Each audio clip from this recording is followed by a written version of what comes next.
Attention all basketball fans. CMG Sports presents the Posting Up Podcast, where Lucas Boldick, Sean Scanlon, and King Zay discuss the latest news and topics throughout the NBA. So, if you have a love for basketball, make sure you check out the Posting Up Podcast, live every Tuesday and Saturday on Facebook, YouTube, and Twitch. Also available for download on every podcast platform.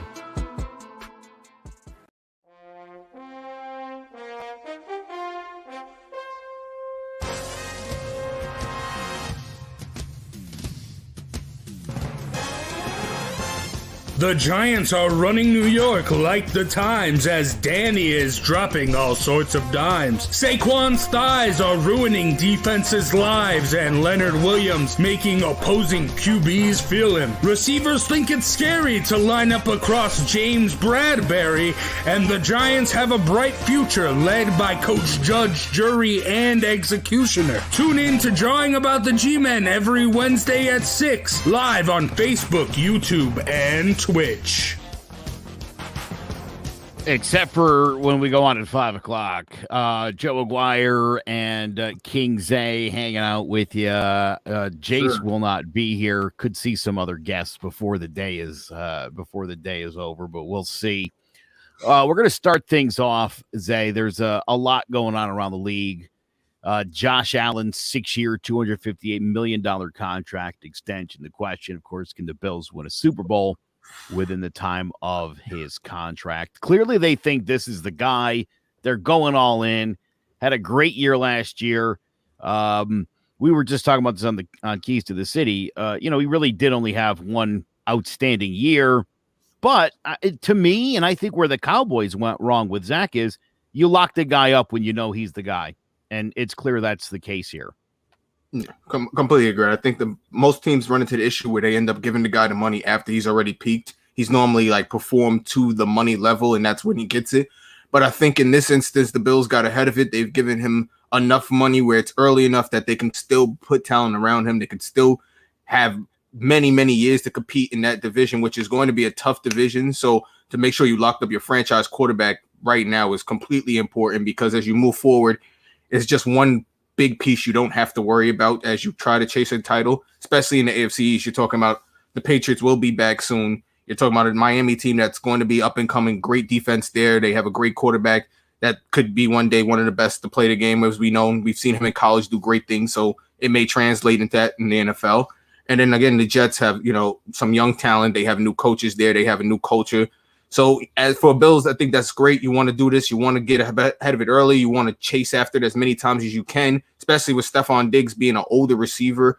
And that's one of the guys, it's one of your focal points on offense. You want to get him as many opportunities as you can. So I think this is a great move by the Bills. And I think other teams should follow in suit also. I think it'll work out for other teams well if they follow it. Well, that brings up the next question. What does that mean for some of these other guys? I think Lamar Jackson especially. And I'll tell you, for me, the Ravens are a gun-shy franchise because they're the ones who created what I call the Joe Flacco effect, where you don't pay the guy until after he wins the Super Bowl, and now you're paying for what he did, not what he's going to do. And I don't like that, and I think that was a huge mistake. Trevor Keys from Keys to the City joins us. Zay, weigh in on Lamar, and then Trev, hop in and give us your thoughts, because we actually talked about this earlier today. Mm-hmm. Well, Lamar's got to be one of these guys who you think is going to be the next one in line to get one of these big $200 million contracts like everyone is big getting. You have to assume that with him being one of the top quarterbacks in the AFC, probably one of the top quarterbacks in the league, and most people are expecting him at some point to win a championship for that team. That's why they continue to gather as many pieces as they have. It's getting ugly, the culture, because as you see these numbers start to go up, you start to wonder, okay, so when is the ceiling going to hit for these numbers? Because it gets scary for a more frugal franchise like the Giants, who have a Daniel Jones, and the Giants aren't a franchise known to give big money contracts out to quarterbacks like that. They just don't do it. So we give money, but not I've never seen the Giants give $40 million to a quarterback. I've personally never seen it. Because you never seen it before. You never see quarterbacks getting paid. I mean, you see athletes in general. You never seen baseball players get fully guaranteed 300, 350, even $400 million contracts. Basketball. Steph Curry just got his second $200 million extension. Just think about that, knowing what he also does with endorsements. It's just the way, and with Joe, we had this we talked about it on Instagram even on last week.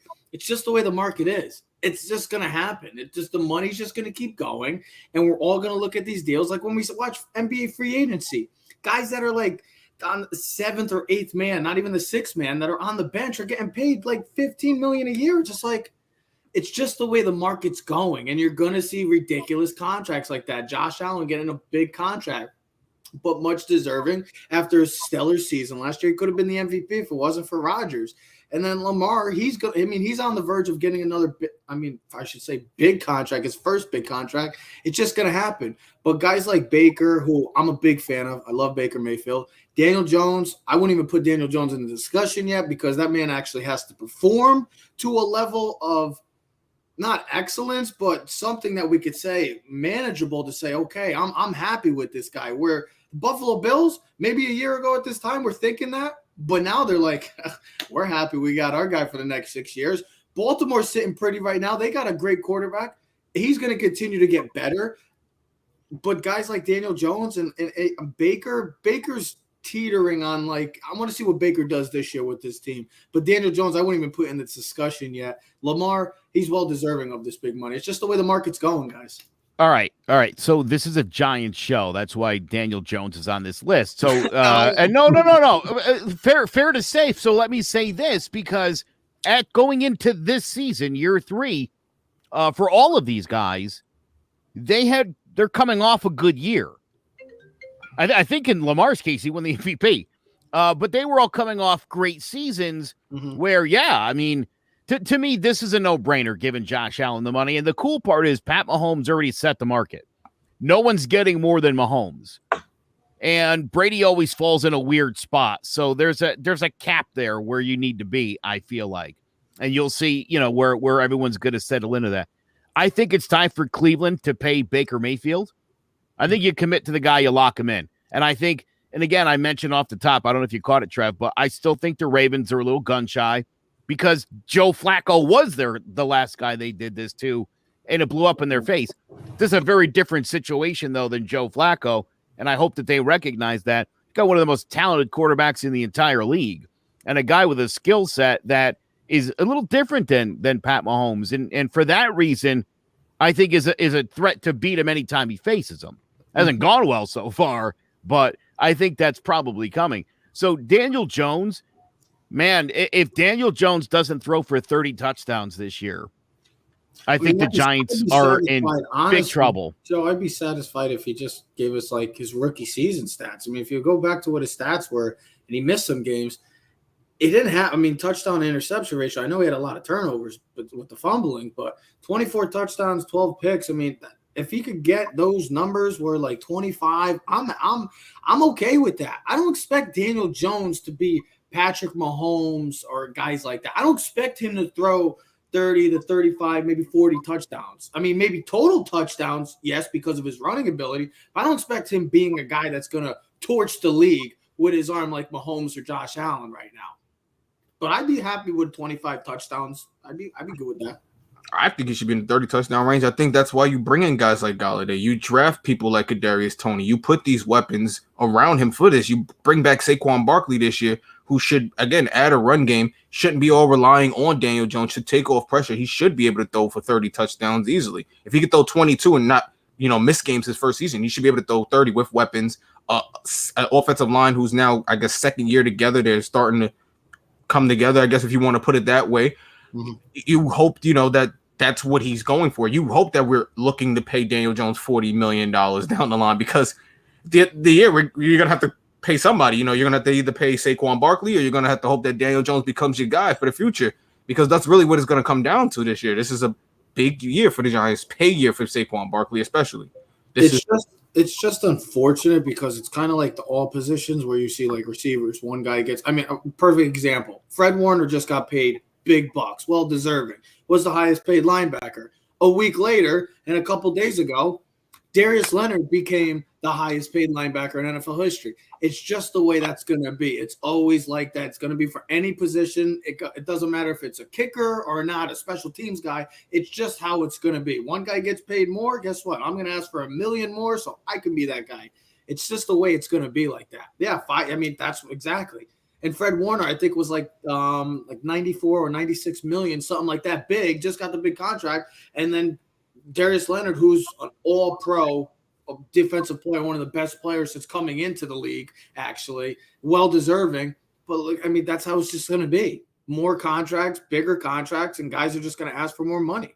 It's just the way sports is now in general. It's not just football, just the way sports is in general. It's just bananas to think that people used to have 2 jobs when they used to play football back in the days, and now you can feed generations. I'm waiting for refs to get paid even more now. I'm waiting for one ref to get paid bigger, and then another one gets paid even more. It's crazy. In 1927, after he hit 60 home runs, Babe Ruth got a raise, and he was making more money than President Hoover. And the media said to Babe Ruth, they're like, what do you think, man? Like, you're making more money than the president. And the Babe said, I had a better year. So, right. You said it before, Trev. The market dictates what the market dictates. And again, no one's getting more than 45 million. We know that. No one's getting more than Pat Mahomes. Don't say you never. Don't say you not never. Yet. Not yet. Let's just get there. You're going to have to be really good to get more money than Pat Mahomes, and you have a really hard time.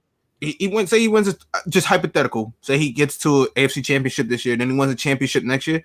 They could be looking to re-up his contract again and add more money onto that. So you just never know who's going to be taking in the most, because we keep seeing players who are already in gigantic contracts now re-up on bigger contracts. The good thing is that the sport has a salary cap. So there's at some point, how much does it? Yes, and it seems like only the Giants are ever affected by it, which is what kills me. No, it's every other team not named the Dallas Cowboys. I was going to say, the Cowboys, I feel like for years, the 49ers used to sign everybody in the offseason. And I thought, how is this possible? I don't like it. Interesting. We've seen some guys drop out. Zach Fulton, Joe Looney, Todd Davis, all retired during training camp. Is Joe Judge too hard, too militant, or did we not want these guys because they couldn't cut it? No. Do you want to go, Zay, or do you want me to go? By all means, you're already going. You go. No. Guess what? You're already going.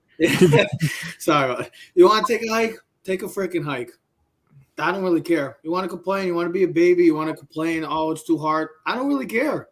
It's the way. I'm glad. And we talked about this last week on the show when we talked about the brawl. And it's about time the Giants have been a punching bag for years now. They've been a laughingstock. They've been one of the worst teams, other than that one playoff appearance, since their Super Bowl title.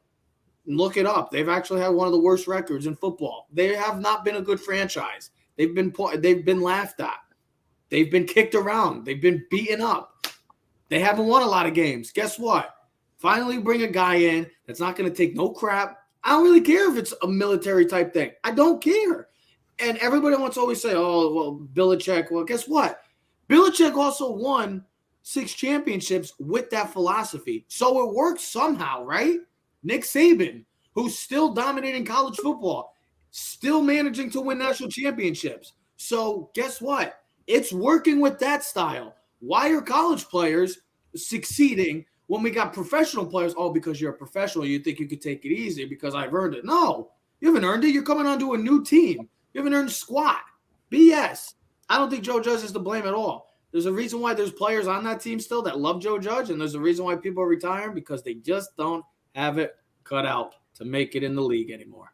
Let me just put 2 things out there. Number one, Sean Scanlon has joined us.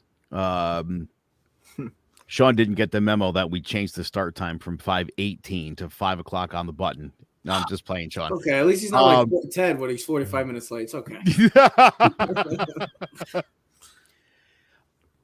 I didn't write any of these questions. Jace put all this together. I just want to put that out there too, because to me, look, if you don't want to be there, and I don't remember any of these guys signing, and I'm thinking, oh, that's going to be a difference maker. These were depth guys, and obviously they couldn't hack it. And I think you're right, Trev. I think it's time that these guys learn a little discipline, and they came off the field after running the 100-yard sprints. And they were, the lesson was learned and the message was taken. And I think that's all you can ask for. And as long as this team, even after a brawl, is walking together, offense and defense, it's just some internal stuff that happens on hot days in the summertime when you're trying to play football. Mm-hmm. So, yeah, Zay, I think, it is what it is with this. I'm not worried about Joe Judge. I think he's doing a fantastic job. It can't be Joe Judge when you have 101 other guys who are buying into his culture and just all for it. So it can't be Joe Judge. I think what this is the culture of football in general. The players have become more prima donnas lately. Even in their last bargaining agreement, they asked for less practices, and which is shown on the field because we've seen a lot of crappy play. We've seen a lot of terrible tackling. We've seen it. So we know that players don't want to practice. They really don't want to be out there. I'm like, you only play 2 hours a day. The least you could do is go out there and run some sprints every now and then. So I don't think it's really being that hard on them.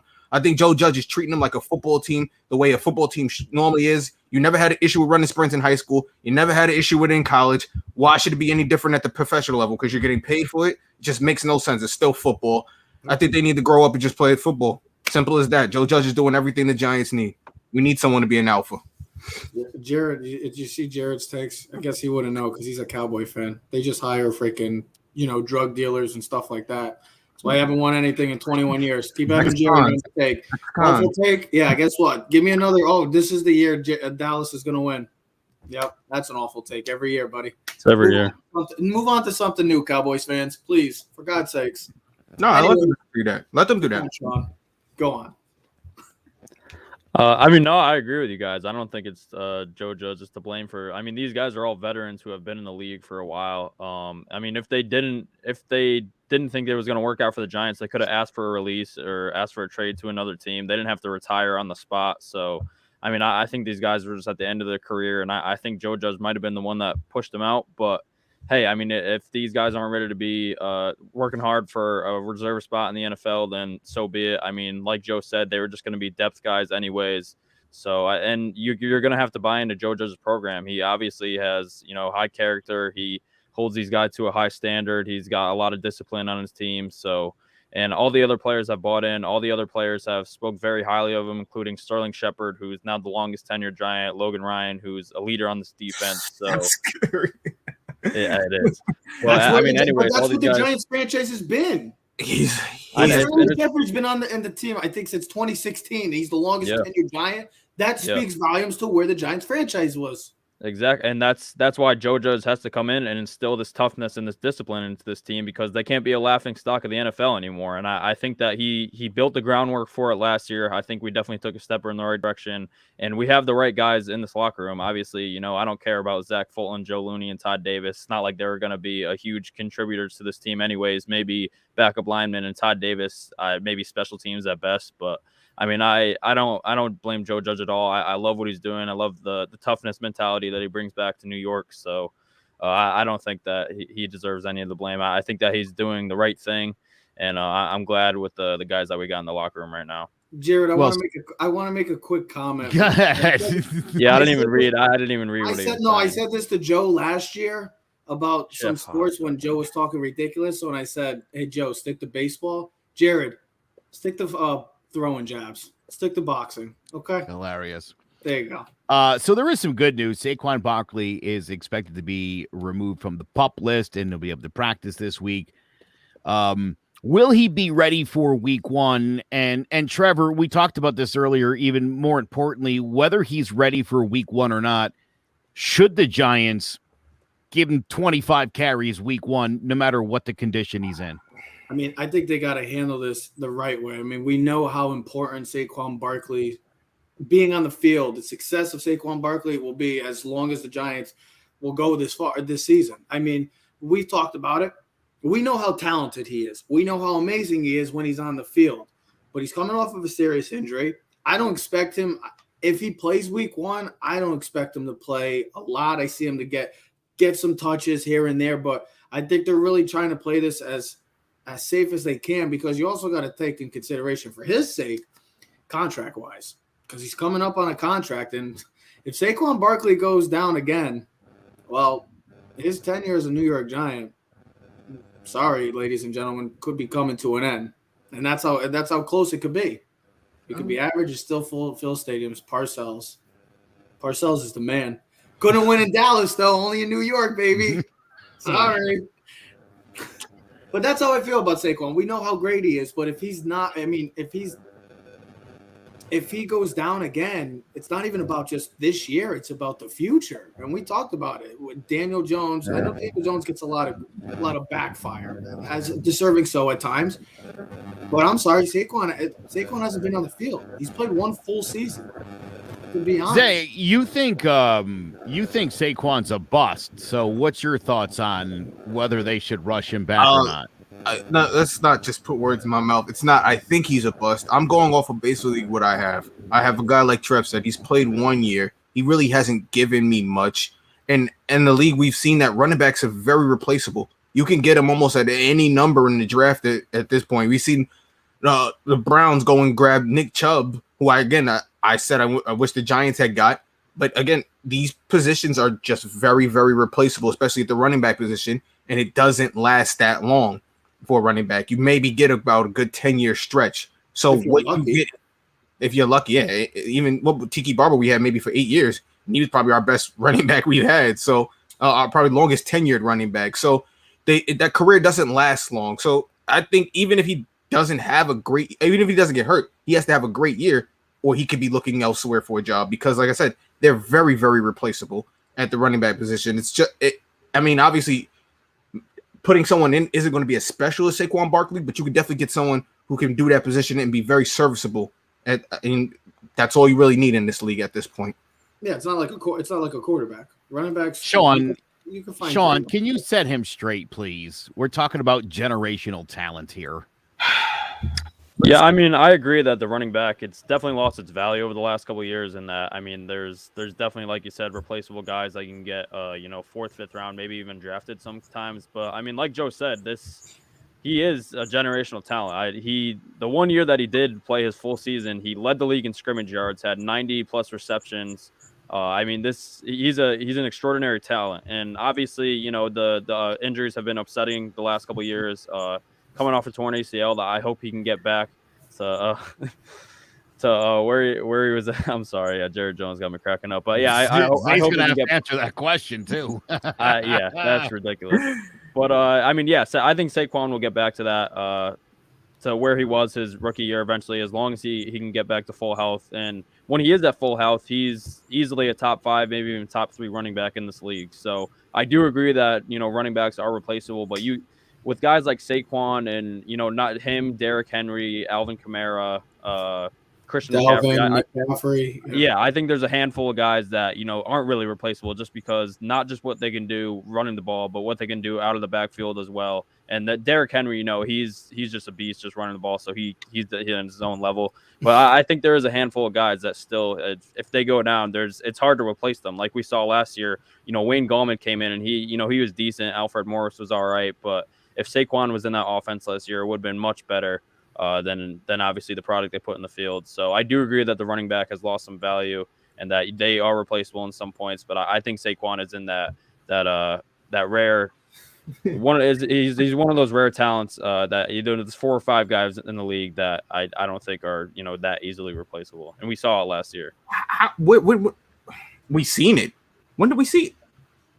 Last year when they went absence is done, but we haven't really seen what his impact could be. We seen a glimpse of it. We haven't really seen what it could fully be. We also saw what his absence meant to this team, and it's been devastating. It's not just his absence; it's the fact that his absence, and we didn't replace it with a running back at all. I think if you had replaced him with somebody who's more capable than Wayne Gallman, you wouldn't even notice he was gone. I just got to. Devontae Freeman had a crack at it. Devontae Freeman, you're talking about a guy who, again, the Falcons let walk because he was done. Yeah, but you just You said don't. you You can can't get bring you in. can get a backup running back Hold on, anywhere. I got a stat for you for Saquon. So You want to bring in these old guys. You want to bring in Alfred Morris, another has-been, who played well, but he's never going to fill in for. Come on, bro. Alfred Morris is never going to fill in for Saquon Barkley. I got some stats.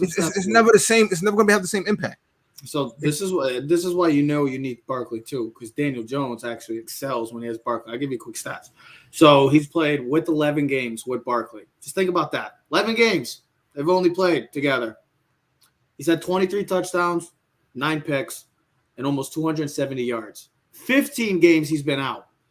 Daniel Jones's numbers: 12 touchdowns, 13 picks, and under 200 yards, 199 to be exact. So not just does Barkley help the offense, he helps Daniel Jones in general. Because when you have a back, and Sean, you hit it on the nail, when you have a back like a McCaffrey or an Alvin Kamara or Dalvin Cook, I don't want to put Derrick Henry because Derrick Henry's he's just nasty with just literally running the football. If they ever involve him in a pass game, boy, that's scary.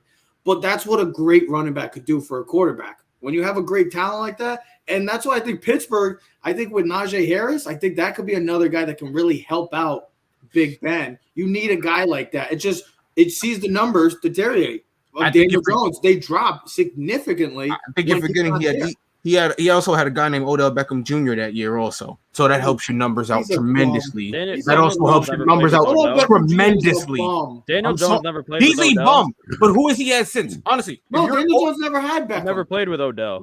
Yes, he did. There wasn't Eli there for the last year. Oh, yeah, right. No. Right. Yeah, he left. Yeah, he left. They traded him the year before. You're correct. Yeah, I'm wrong. So, yeah. Edelman knew. All right, hold on before we move on. Answer this question, Zay. This was directed at you. Obviously, the Giants are going to have a better record, guy. If they don't, honestly, I can't even say that. I honestly can't even say that. I thought the Jets were winning the AFC East, though. Yeah, that's what I said. Honestly, I don't know. I can't even say that. The Giants could come out and go 0-5 the first 3 weeks, and I could be sitting here looking stupid. It's not like we haven't done it before.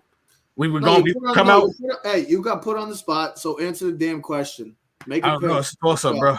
As the Giant fan in me wants to say the Giants, but that's a toss-up. I've seen the Giants come out and go 1-5. So I don't know. Saw the Jets go 1-15. I mean, they suck. Again, you're talking about a new coach coming in. That's going to be a whole new culture. That's going to be a whole new thing over there. Elijah Moore's been looking great in practice. He's going to tear up the league. I'm telling you. Let's be honest. What do you realistically think the turnaround could be there? Let's say they win 5 more games, 6 more games this year. Honestly, I mean, the Jets, where are they at? I could see them winning 8 or 9 games. I could see them doing it. I really do. I really could see it. And it's not on the quarterback. I think Rob Saleh is going to come in and bring a serious culture that they're going to get behind.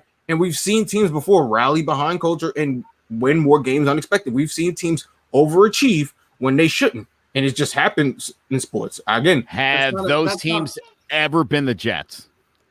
No. It's a new time in New York, though. It's good things going on in New York. You know, we're talking about the Knicks is number 4 seeds. We're talking about Mets and Yankees will figure it out. Everything is going well in New York. Don't worry about it. Sean, it's not a bad take, but it's not as bad as last week's takes from Zay. We're not going to get into that because again, me and Sean had that conversation. He agreed, but we'll have that conversation. Garbage. He doesn't even want to bring it up. Come on, bro. Because you're taking it out of context of what I said, but we're not going to get into it. Again. Speaking of the Jets, go Saturday night preseason game 1. What do you need to see from the Giants to feel comfortable heading into this season? I think the offensive line, I think, is the biggest thing. We've been bringing it up pretty much all offseason, but that's if you want to point to one weakness in this team, it really is the offensive line, and it's just these guys. Most of them are so young, and most of them don't have a lot of experience. Andrew Thomas only has 1 year in the league. Matt Parrott didn't even play last year. Nick Gates, he's going to his 2nd year playing center ever. So I mean, it's a young group. So obviously, you want to see improvement there. I don't know how long they're going to be out on the field, especially for the first preseason game. They might only be out there for a quarter. But and the Jets, they have a pretty good D-line, with a guy like Quinn Williams. They picked up Carl Lawson in the offseason. So I think it will be a good challenge for them first game of the preseason. So I want to see that. And then on the defensive side of the ball, I want to see who our outside linebackers are. Obviously, the pass rush, if there's any weakness on defense, I think we don't have that one, bona fide star pass rusher. I think that Patrick Graham does a good job of getting it done by committee, getting a pass rush by committee. Because even last year, their pass rush win rate and their sack numbers were pretty good. They're up near, in the top half of the league for not having a stud edge rusher. So I want to see, who's out there starting. I saw the projected depth chart today, and it says Lorenzo Carter, O'Shane Zimenez. So I want to see how they rotate that, how much Azeez Ojulari plays, if they get Ogdenebo in there, who they picked up in free agency. So that's really the biggest question that I have on the defensive side of the ball. So how is Patrick Graham going to do it this year, generating pass rush, and see who starts at the outside linebacker spots? Trevor, how about you? What would you like to see from this team against the New York Jets on Saturday night? Sean hit it on the nail. I mean, look, this game is all about, and no matter what people want to say, no matter how great quarterbacks are, this game is all about who wins inside the trenches.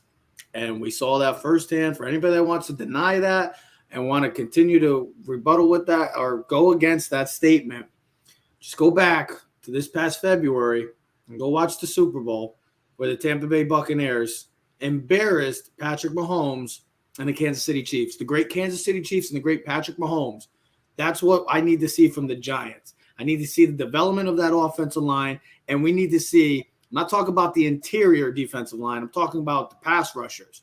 The Giants haven't had a pass rusher since Kiwanuka, Tuck, OC, Strahan. It's been a while to see an elite pass rusher, and I'll even put JPP. He was all right, but now he's taken his game to a whole nother level since going to Tampa. But we haven't seen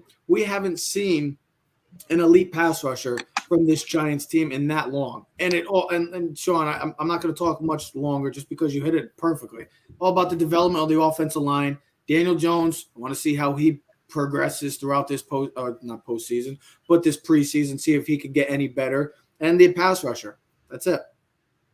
That's what it comes down to.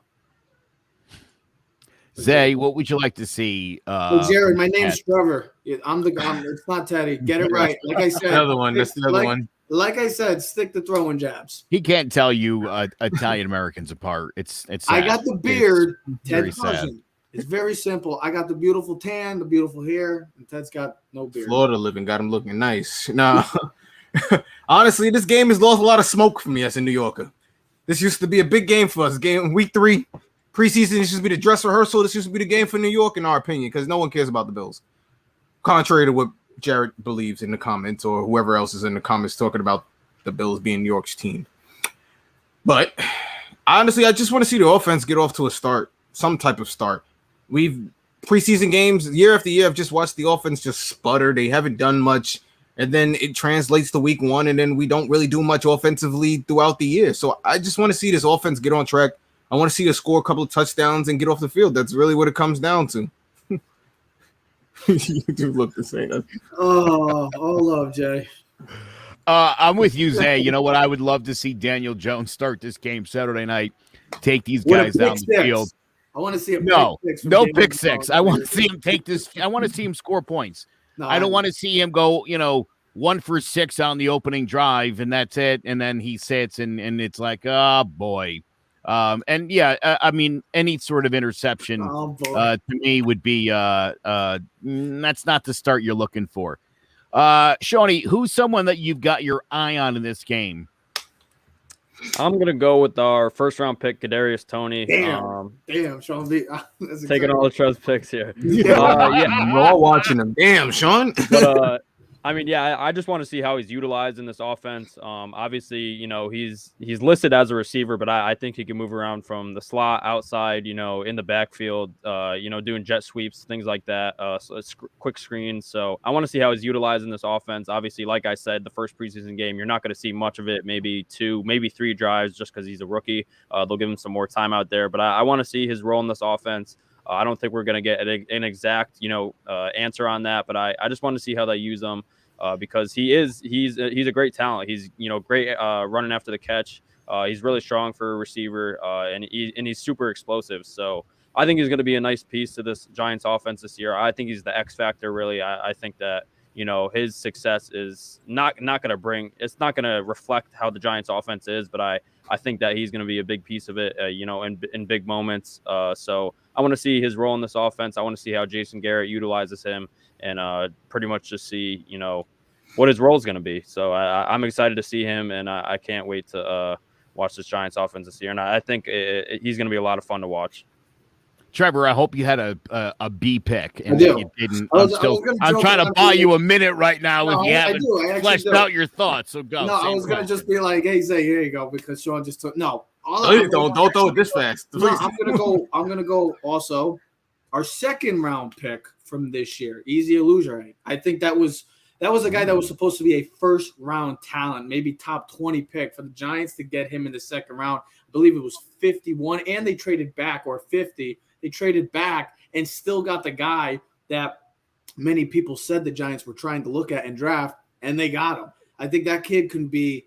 I'm hoping he's not a Lorenzo Carter, because I know Lorenzo Carter had a lot of potential coming out of college too. He was great in college, but I think this kid could be different. He's lengthy, he's quick off the ball, and we just need to see some sort of positivity from the edge rushers. And if I could see Easy do his thing, what he did in college, I think the Giants could be in really a good situation, because this defense has been their strong suit last year, and it started to get better too a couple of years ago, but now it's starting to be their focal point. It's their bread and butter with that defense. It's the backbone of this team, and I think Easy Illusion can be a huge impact player. So I was going to say Tony, because obviously he's the first round pick, and with the way the NFL is going with speed and special teams, guys like Tyreek Hill and players like that, we have a guy like Kadarius Toney who could be that type for us. So, but I went with the other guy, Easy Illusion from the Georgia Bulldogs. Zay, if the question was who's someone you secretly have your eye on, I think the answer for you is Zach Wilson. But if we're picking a giant that you're interested in this game, who might that be? Actually, well, Sean and Trev really hit who you're probably going to be looking at the most, because obviously they're high rookies. You know, that's what we want to see. We drafted them really high, but it's going to be actually the running backs as a group for me. That's going to be probably the most important position right now in preseason, because like you said, you don't know if you're going to get Saquon Barkley back. So whoever's going to be that guy day one that's going to be the starter or going to be the long-term permanent backup for Saquon Barkley, that's going to be super important for that team going forward, because like we've seen what happened last year when you have Wayne Gallman or other guys who just running back by committee, it just doesn't work. Giants don't have cheerleaders. I was just going to say, we don't have cheerleaders. We don't have cheerleaders. We're a whole organization. The greatest thing about the Dallas Cowboys, they got great cheerleaders. I will tell you, there is a particular guy I plan on keeping my eye on big time all through this preseason, and that's Will Hernandez. Is this guy ever going to get back to what he was supposed to be, and it looked like he was going to be after his rookie year? Because I'll tell you what, boy, what a difference maker that guy could be for this whole entire offense. Yep. If he can get himself back up to that level. He's lost weight too. He's trimmed down. He looks good. He looks good. I mean, I'm kind of hopeful for him. I feel like he's got a bounce back in him. I think Solder's got a bounce back in him. I think Andrew Thomas is getting better. Let's be honest. All those guys that were named, even Andrew Thomas, they better have a bounce back season, because if they play poorly again, their asses will be finding another place to play. It's going to be hard for them to play worse. But didn't Hernandez have an injury? I'll give Andrew Thomas credit, because he finished strong at the end of the season. I'll give him that. There was growth throughout that season. He started off really poorly, but was he the worst of the four last year? Yes, of the top 10 tackles. He was the worst of the four. That's fine. But he grew throughout that season. He got better, and he went in the right direction. So that's a positivity to see. And I mean, he was the number 4 pick. We're hoping that he could be our future left tackle for the next 10 to 12 years. Yeah, he faced a tough schedule of edge rushers too, right off the bat too, starting with TJ Watt and Bud Dupree in that first week, and then from there it was, it was pretty tough. But I do agree, he looked better as the year went on, and so I think him and Parrott could be the young tackle duo going forward, and I hopefully they are. A quick round the horn, who wins, and just give me a score. I don't think too much about it. It's preseason. I expect it to be low scoring. Sean, we'll start with you. I mean, preseason game, I have no clue. I think the depth on this Giants team is pretty good, so I'll give the Giants the win. I say they win 24 to 18 feels right. Giants on top. I like it. Trev? I'll stick with the Giants. I'm not going to be like, I expect them to win every preseason game. Not every regular season game, but I'll pick the Giants to win. I'm not like Jason, pick them every week, but I'll pick them to win, and I'll go like 20 to 13. Zay? Jets. I got them tied. It's New York. There's no salt in this game. It's not like it's not the third game. There's no salt here. I can see them walking off the field 20-20 after an overtime and just walking. I can see it happening that way. 20-20, both teams not scoring that much. That's how much this guy doesn't want to pick against his secret crush. You're Steve Risser like in the Houston Astros. You just love the New York Jets, bro. Look, when you live in New York, it's hard to pick. Yeah. You don't want no one to hit you over the head. But when you're on a Giants podcast, that should lessen the load. You know, lessen the load off your mind. I will give you hilarious. I will give you my prediction: 12-9 Giants. I don't think it's going to be nothing great. I think there's going to be some moving of the football, but I don't think there's going to be a whole much more than that. So anyway, one drive from the starters, everyone back up. It's not three. There's no salt. 2020 tie. Although, can everyone see a scenario where Mike Glennon throws 4 scores in the second half? I mean, how cool would that be? I was just going to say, I'm surprised you didn't have your eye on Mike Glennon, Joe. That would have been the obvious pick. I thought that was the guy you were going to eye for the preseason this year. And real quick, not for nothing, earlier today on Keys to the City, we addressed this. The idea looked at the Jets. And really, I don't think Jacksonville, there's a few teams that don't really have a backup quarterback. And I think for the Giants, I know he's not a good quarterback, but Mike Glennon has been a starter in the NFL. Sadly. And again, let's assume that Daniel gets hurt at some point this season. Mike Glennon's going to have to start a game or two. I hate Colt McCoy. Colt McCoy, I couldn't think of a worse guy in the league. What is the biggest game? But they could have had Cam. Seahawks. That's the issue. They could have had Cam last year. Nobody wanted him. Again, my thought is I want, look at the Jets right now. If God forbid anything happens to Zach Wilson, who's the backup? Who's starting games in New York? Let me go look at their backup. Right? That is a very good question, actually. Yo. It's not good. There's no veteran there. And I mean, if you're the Jets, dude, you could if let's say Wilson goes down in this game, you're going 0-16. Well, you gotta hope like Chicago. 0-17. That's right. There's the boot. I forgot about that. You better hope like Chicago. You got a good quarterback. Their backup is Mike White. Who? Okay, I think I've made my point. Mike White, James Morgan, Mikey White. You don't know James Morgan. And they're four. Bro, do you see his picture on Instagram? He doesn't even have football pads on. He doesn't even have football. His picture on Google, his roster picture doesn't even have football pads on. This is the backup quarterback. Sean, would you rather have who was his name, Mike White, or would you rather? They got Mike White, James Morgan, and former played actually their 4th stringer is Josh Johnson, who was a former. He played in this league. He's started some games, so that's right. Maybe that. Who would you rather have? Any of those guys or Mike Glennon? Honestly, I would take Josh. Johnson. I'm taking Mike White all day, every day of the week. That's. I don't talk about one of the most underrated backup QBs in the league. No, I don't know who the hell that is. Maybe a little James Morgan on the side. I'm just saying, look, I don't expect anything from Mike Glennon. I just think you want to have a guy who started in the NFL to back up your quarterback because it's going to happen. You want Chicago situation. Everyone's mad at Chicago for picking up. Absolutely. But apparently, from what you're hearing, their quarterback is the young rookie quarterback is looking like he's going to be the starter, and they're going to have a good backup situation. So they have a riches of backup quarterbacks. Yeah, that's what you want. So if the Bears have anything, they got a couple backup quarterbacks. So all right, they got a good starter, bro. The rookie looking good. I like to say we didn't say anything too stupid this week. That feels pretty good, huh? It's an accomplishment. Oh, wait, it's over? Wait, I'm waiting for Zay to say something stupid. Say something stupid. No, he got through 44 minutes of this. Let's quit while we're ahead. No, I want Make sure you visit us, clovercrestmedia.com. Joe, it's like Keys to the City. You get one more thing, Zay gets his one more stupid thing. Visit clovercrestmedia.com /Jawing About the G-Men. Make sure you follow us on YouTube and on Twitter. And make sure you download the audio podcast for your listening enjoyment. For Trevor Keys from Keys to the City, King Zay, Sean Scanlon, I am Joe Aguirre.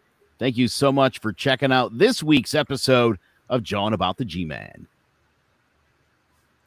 He said, Mike, no, he didn't go to Alabama. He went to Western Kentucky, Mike White. Wait, what? Well, Jared doesn't even know what he's talking about. He went to Western Kentucky. He's talking about Alabama in the group chat.